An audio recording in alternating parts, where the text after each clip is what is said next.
You might never look at your trash the same way again. What if those old teacups, rusty spoons, or broken funnels hiding in your shed could turn into your garden's most magical features?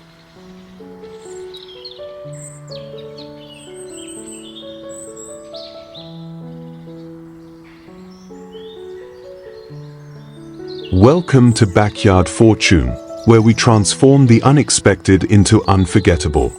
In today's video, we're diving into 10+ bizarre and charming DIY garden ideas made entirely from junk, the kind you've probably never seen before. Timestamps are available, so feel free to skip around, and don't hesitate to ask questions or leave your thoughts in the comments. Let's get inspired.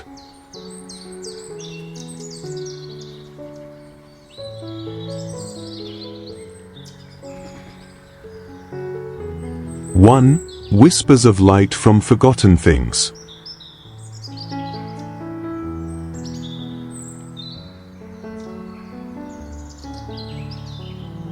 Sometimes, the most enchanting things bloom not from what we buy, but from what we choose to see differently. In a quiet corner of the garden, among lavender bushes swaying like gentle dancers, a forgotten lantern stands with grace. Once dusty metal and clear panes, now reborn as a keeper of seeds and stories.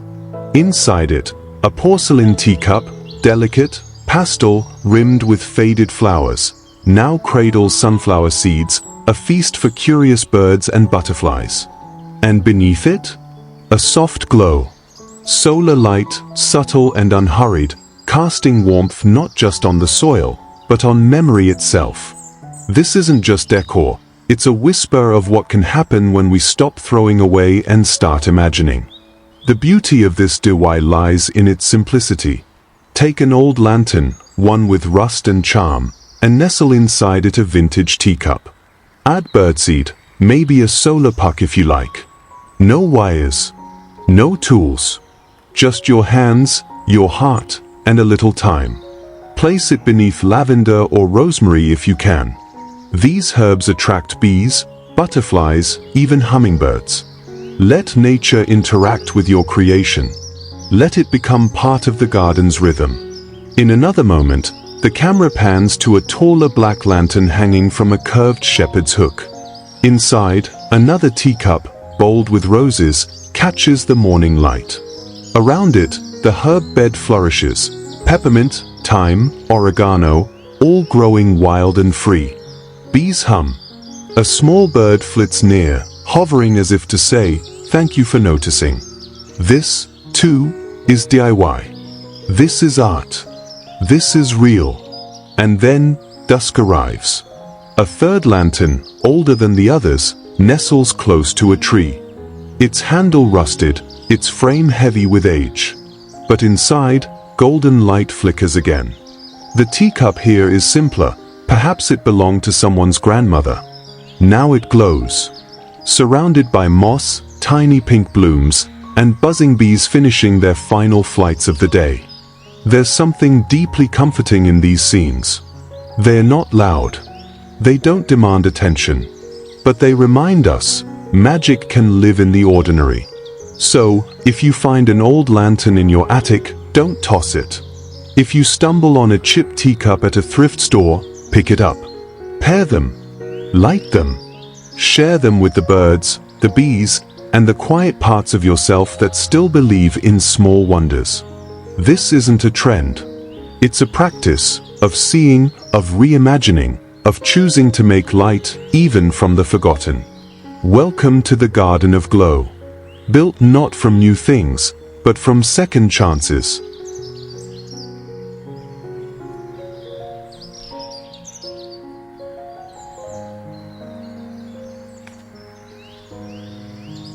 Two, a chandelier for the birds.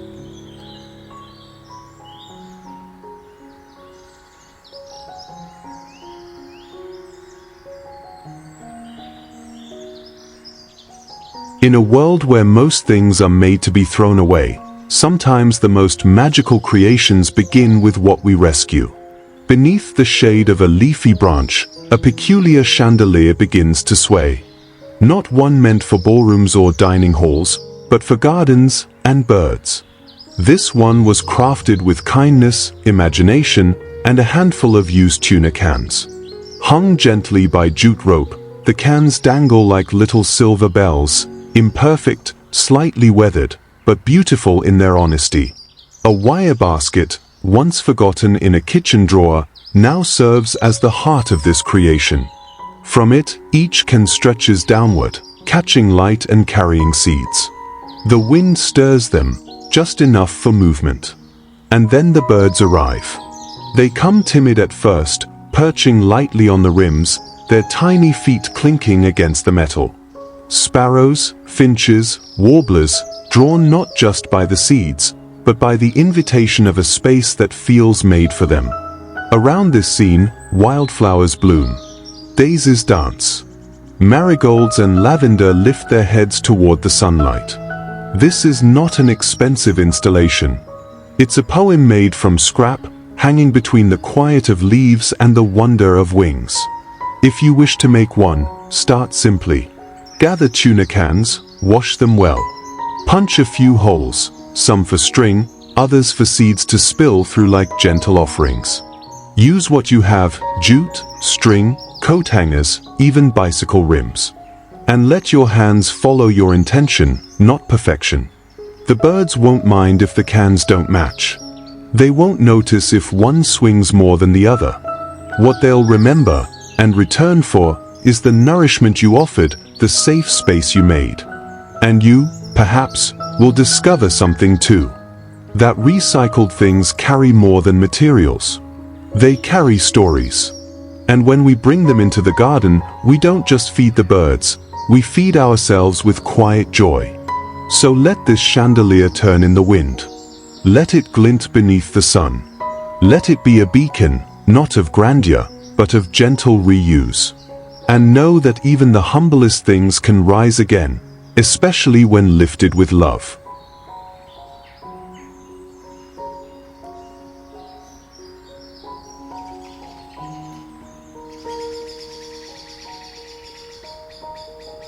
Three. When Silverware sings.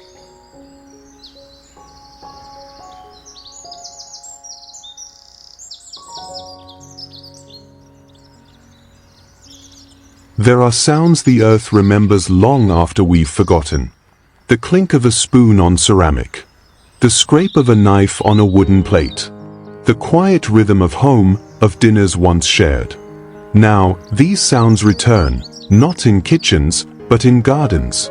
Hung from weathered branches and arched trellises, pieces of old silverware dance with the wind. Not polished, not perfect, just forks slightly bent by time, spoons dulled by memory, knives that once knew celebration.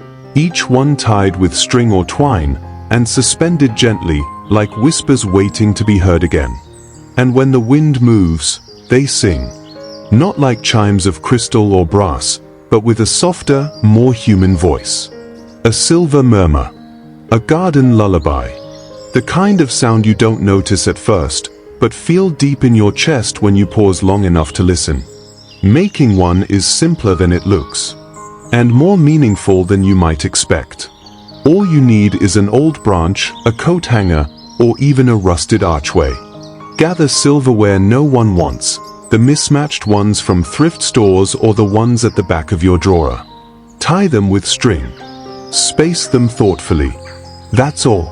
The magic lives in the gaps, the pauses between the spoons, the sway of wind, the way each clang tells its own small story. Look again at these gardens. One wind chime sways beneath a curved pergola. Another hangs proudly in an herb bed, the arch wrapped in ivy. And another rests beneath a tree, where a bird, curious and still, listens to the forgotten language of steel and silence. It's not just about decoration. It's remembrance. These chimes are a tribute to meals once cooked with love, to hands that passed down recipes, to laughter that once echoed across wooden tables. And now, that history returns, not through grand gestures, but through a gentle sound in your backyard. Let your garden have a voice. Let it remember. Let silver sing again.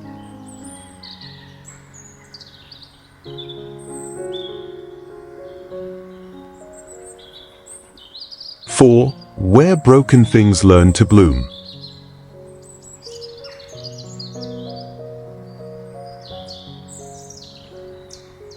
Not everything beautiful begins whole. Sometimes, it starts with a drawer no one wants. Wood chipped, paint peeling, a handle rusted with time and memory. And sometimes, it begins with what has shattered. But in a quiet garden corner, under the dappling leaves of a midsummer tree, something unexpected appears, a drawer reborn. Covered not with perfection, but with pieces.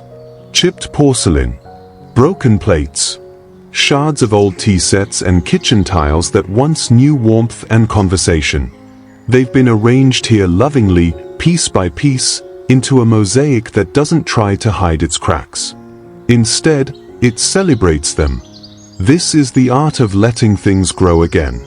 Within the drawer, soil cradles succulents, soft green rosettes of jade, thick-leafed echeveria, and shy stonecrop, each finding new life from the heart of what was once discarded.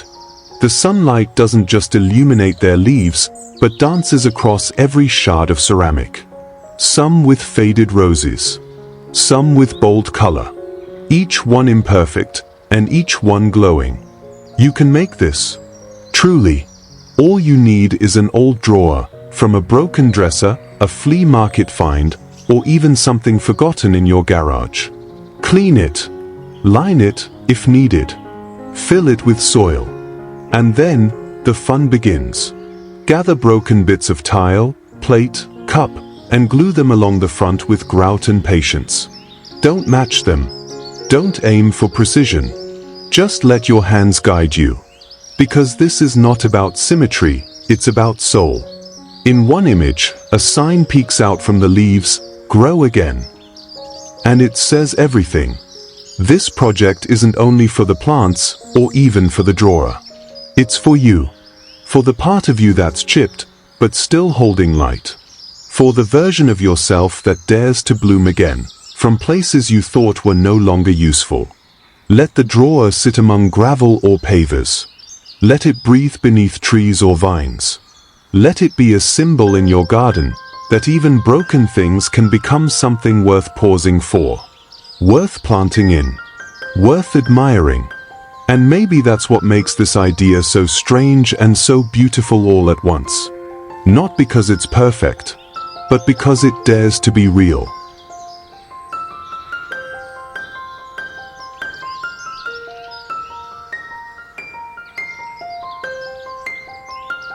Five, where teacups turn into mushrooms.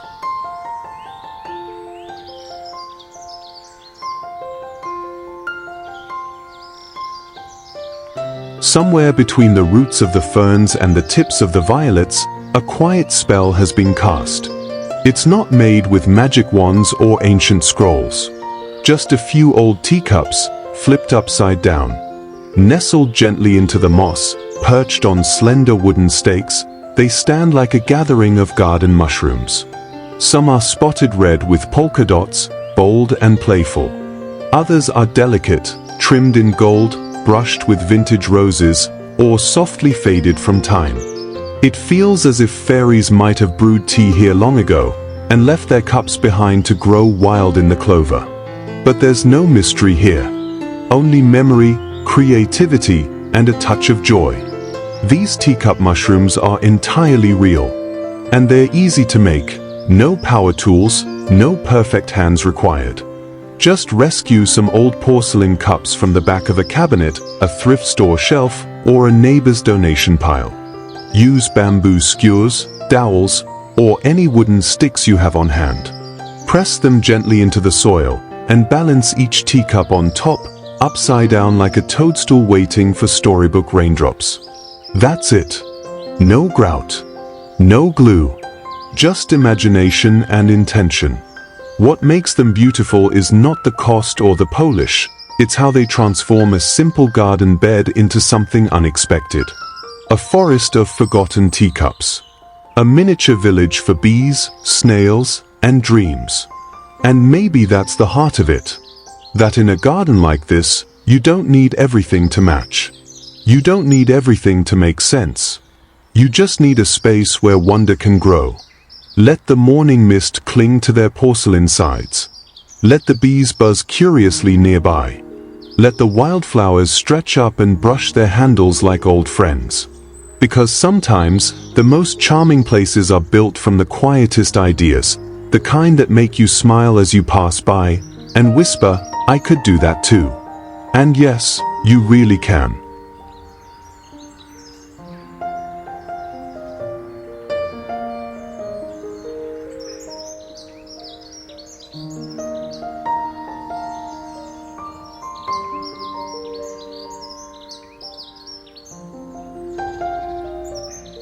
There's something deeply poetic about old chairs.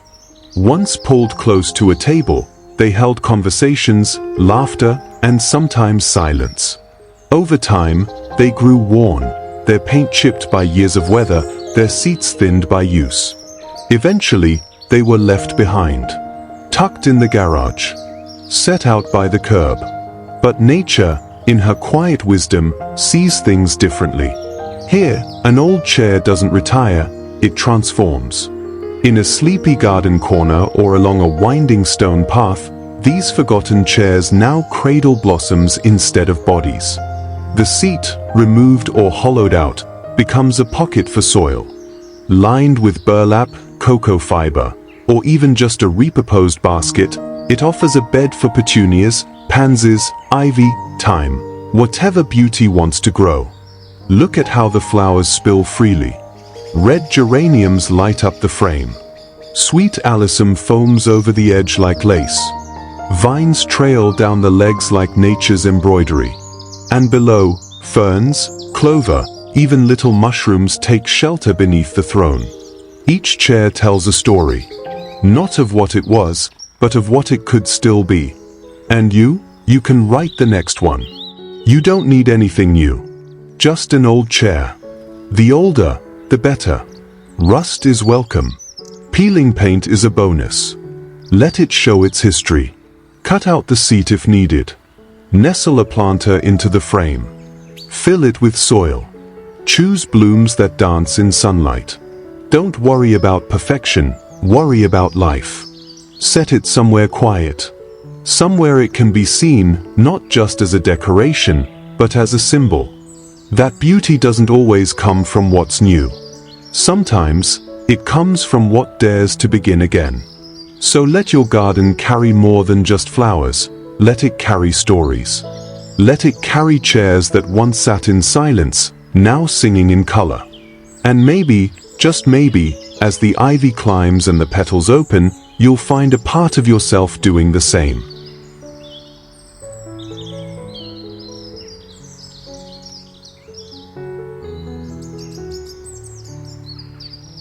Seven. When light learns to play in the garden.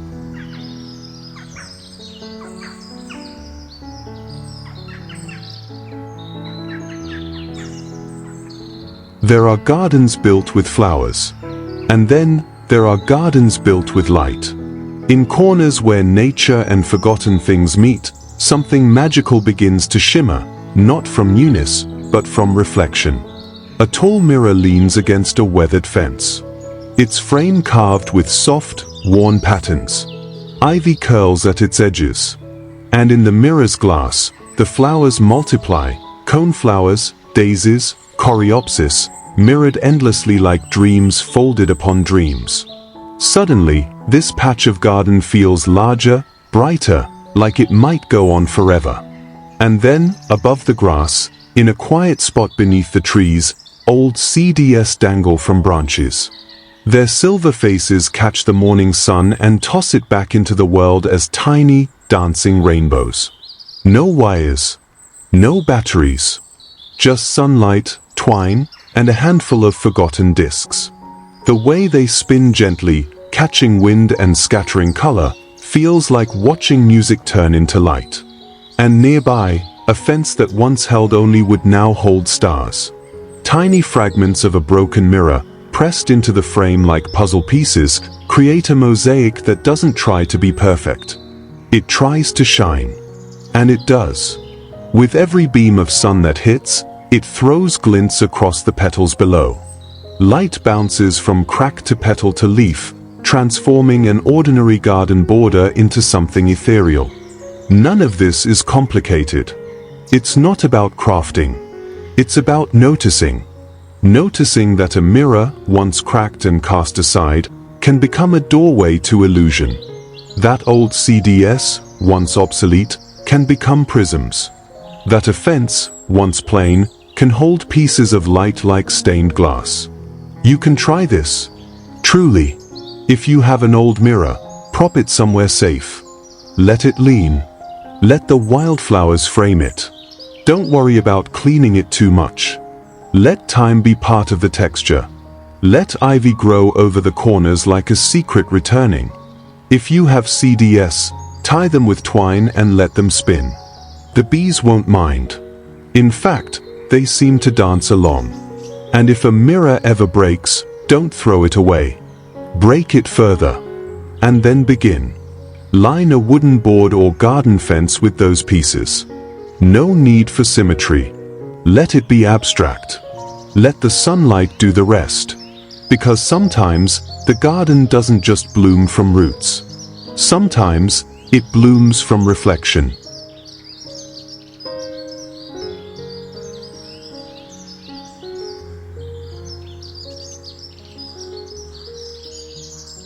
Eight. Let there be light, and let it be gentle.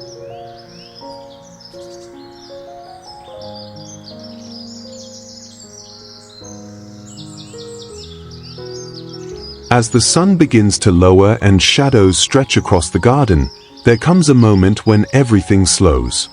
The wind grows softer. The bees settle. And the flowers lean toward the last rays of golden light. It is then that another kind of glow awakens.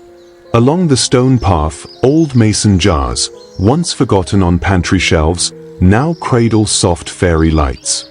Each jar a tiny lantern, casting golden warmth across rosemary, lavender, and scattered petals. They don't shout for attention. They whisper. They guide. And they invite you to keep walking, not faster, but gentler. With presence. With breath. Nearby, suspended above a patch of pansies and white trailing lobelia, wire baskets sway like slow pendulums in the breeze. Once kitchen castaways, they are now reborn as rustic lanterns. Some dressed in lace, others in burlap, they glow from within with soft amber light. It's not about symmetry. It's about soul. Even the fireflies seem to dance longer here, blending into the scene like living embers. And deeper in the garden, under the curved branch of an old tree, hangs a colander. Yes, a colander. Not in a kitchen. Not with pasta. But glowing. Hanging gently from thick jute rope, filled with tiny string lights that pour through its holes like stars through a sieve. The pattern it casts on the ground below flickers like moonlight filtered through memory. Ivy climbs quietly around the ropes, claiming it not as junk, but as something sacred. This is what happens when we stop throwing things away, and instead, begin to imagine. You don't need much. Just time. A soft evening. A few glass jars. An old wire basket. A colander that once had a job but is now ready for a new role. Add some string lights, battery-powered, solar, or even a single candle if you're careful, and let it glow. Not bright. Not artificial. Just enough. Enough to light the path. Enough to soften the dark. Enough to remind you that the most beautiful lights don't come from store shelves. They come from intention, reuse, and a desire to turn the ordinary into something almost holy. So next time you walk through your garden after sunset, let your steps slow. Let the lights guide you. Let your heart settle. And remember, even the things once discarded can become the stars of your evening.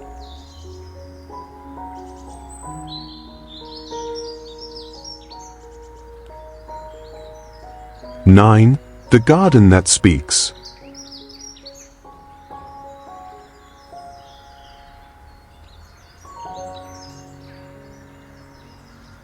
Some gardens bloom with flowers. Some with words. If you wander quietly through this little patch of green, you might notice how it hums, not just with bees or wind, but with messages. Written not in books or screens, but across wood, metal, and porcelain that once belonged to kitchens, now transformed into storytellers among the leaves. There, by the fence, a row of old cutting boards hangs, worn at the edges. They've been repainted in soft chalky pastels.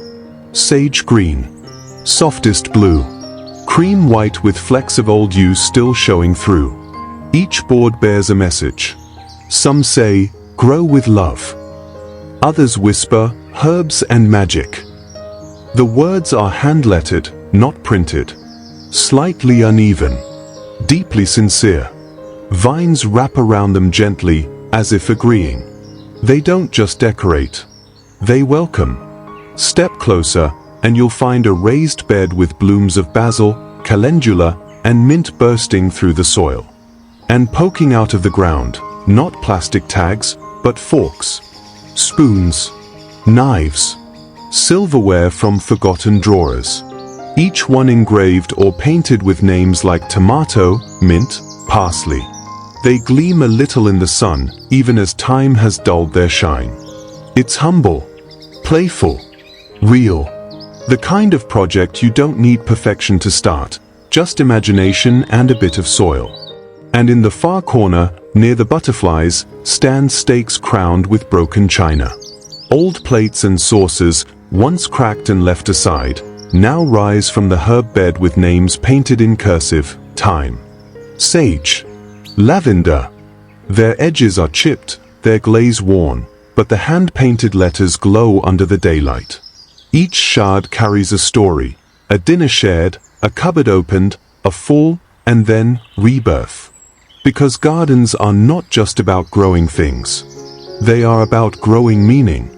So if you have a broken dish, don't throw it away. Turn it into a nameplate. If you have a fork that no longer matches the rest, let it stand tall in the soil, giving tomatoes their name. If you have an old tray or cutting board, give it a second life. A coat of paint. A word or two. And let the garden speak. Because gardens don't always need to be quiet. Sometimes, they want to say something.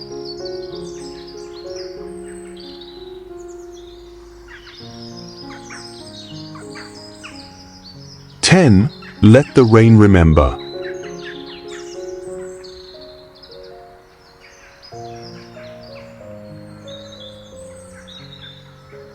Not every song needs an instrument. Sometimes, a rusted spoon will do. When the rain begins to fall, softly, without drama, the garden listens. And hidden among the leaves and stone paths are tiny orchestrations, of teacups and funnels, of dripping silver, and colanders whispering water downward in rhythm. There, under the shelter of a pergola, an old rain chain sways. It's not made from polished brass or store-bought charms, but from teacups with faded flowers, ladles with darkened bowls, and spoons bent by time. They hang gracefully, linked together by hand. Raindrops collect, trickle, pass from curve to curve, and fall into a moss-lined stone bowl. The sound is not loud. It's a hush, a memory, a lullaby from the kitchen that now sings in the garden. This isn't just decor, it's a meditation. Elsewhere in the garden, where wildflowers burst from soil and bees sleep under broad sunflower petals, another melody plays. A chandelier frame, once elegant in someone's dining room, now suspends a stack of rusty funnels and tin cups. The rain dances down them like notes on an invisible string, tapping each metal surface with echoing clarity. The water arcs, sways, kisses flower petals as it passes. And near the great tree with bark thick as ancient time, sits something unexpected, colanders. Stacked like a childhood tower, each one holding water only briefly before releasing it through its tiny holes. A solar pump hidden beneath keeps the water cycling, moving, flowing, gently. No drama. Just a trickle. A loop. The kind of rhythm you forget to notice until it calms you. You don't need much to create this magic. Old kitchenware, chipped, mismatched, even rusted, can hold the sky if you give them a second chance. Use what you have. A rain chain from forgotten spoons. A fountain from enamel bowls. A sculpture from rusted funnels. Just let it be imperfect. That's where the beauty hides. Because the most enchanting gardens aren't the flawless ones. They're the ones that remember. And when it rains, they sing.